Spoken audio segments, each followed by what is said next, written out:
So we'll talk about some of the applications that are available. One of them is called SlideShare. SlideShare allows you to do a couple of great things. One of them is you can add PDF and other types of documents to your LinkedIn profile. And the other one is that you can embed video right on your profile. So with my document application side of SlideShare, the way that I use it is I took all of my after-sale client surveys that I send out, and I put 40-something of them up there. I don't know. There's about 35 of them.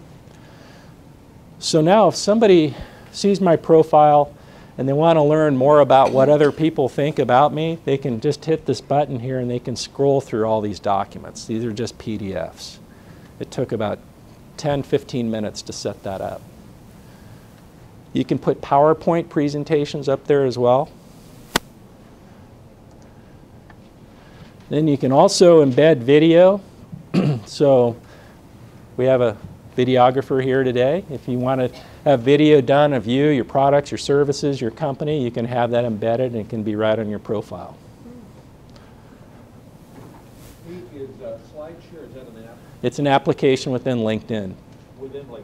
Yes. So, yes. Does the video have any indexing or I haven't a clue. I suspect that it would.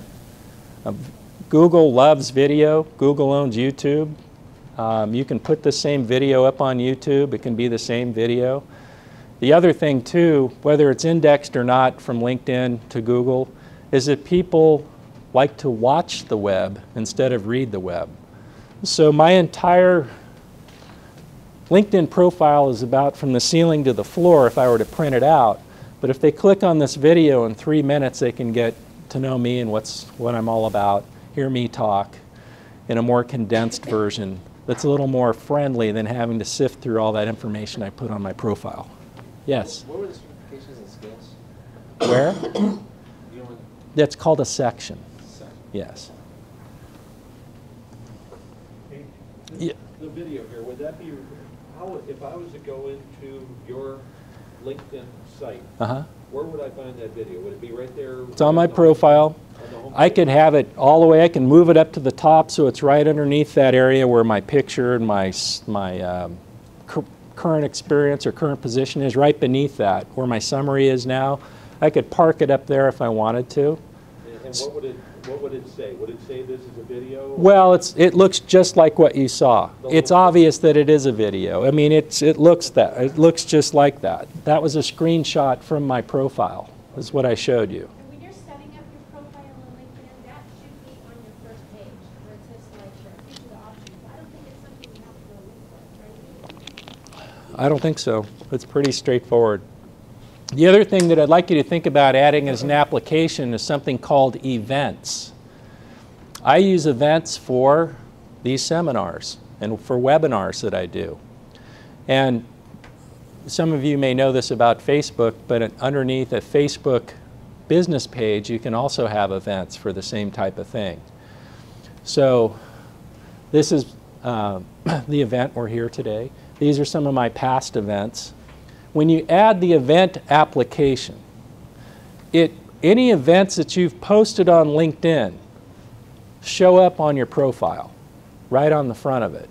The other thing that it does is it disseminates those events into your news feed of all 987 of my connections. So they're notified.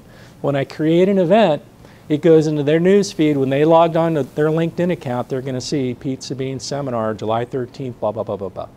So if you're using LinkedIn events without the application, that's good, you're using LinkedIn events, but you're really not connecting it to anything.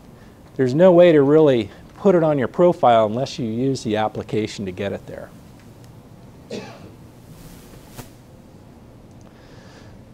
Here's another good one. There's an application for WordPress. WordPress is the premier platform for people that have blogs or blogs that look like websites. So the advantage of having a WordPress application on your LinkedIn profile Remember a while ago we were talking about this hub and all these traffic accelerators driving traffic to your hub? Well, with this application, you can post on your blog and it pushes content out to all of your social media profiles.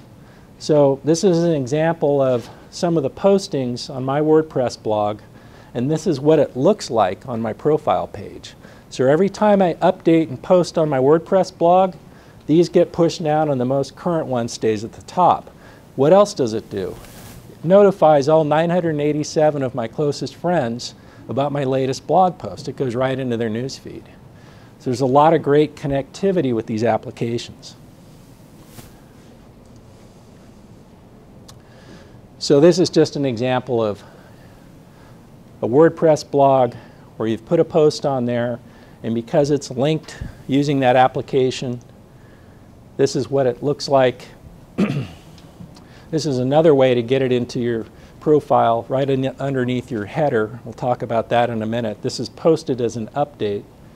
And from here, once it's posted as an update underneath your picture and your header, there's ways of sharing this out through Twitter and other places. If you decide to have a blog, how often do you update it? I think it's best practice. You want to do it at least once a week if you have a blog. Otherwise, you know, you have stale content and you're losing the benefit of blogging entirely, and that is that Google and its search engine rankings, they're looking for refreshed, repeat, relevant content, and blogs are a good platform for that, much better than a website. If you're short on time and not really knowledgeable of blogs, how short can your updates be so you at least have a presence? Well, as short as a paragraph or a full page? What I do a lot of times is I share other people's content. So I'll go out and I'll grab a link. In my industry, it can be this guy's link. He doesn't care. You know what? When I share his stuff, he wins. Right. He gets all the backlinking credit because he was the originator of the content. He gets the exposure. He gets the credit for it. But what I get is that if I'm out of time and I feel like it's time to update my friends, or there's some really good information I want my network to know about, if I don't have time to think about what to say, I can just copy and paste this link and then share it from here with people in my network. And then I can put a comment and put some of my own commentary about why they should read it or why I think it's important or the value they may see in it. So I get some credibility from it too. I just don't get the SEO credit for the backlink.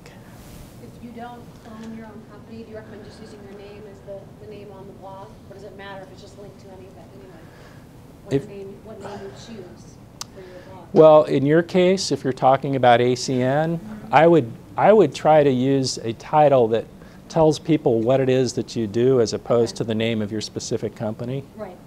Like all about saving money on your utility bills, or how to cut your phone bill in half, or how to whatever, that kind of a thing. Yeah. Okay. Thanks.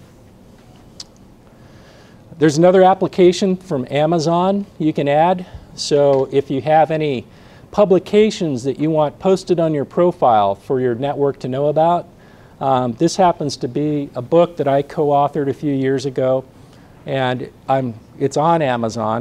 That's where you can go to buy it, and I'm not here to sell you the book, but the point is that when I learned about this application, I thought, well, that's great. I can tell the world, my network, that I've co-authored a book. Here's where you can get it if you're interested, and it lives right on my profile. So you may want to promote somebody else's publication or their work.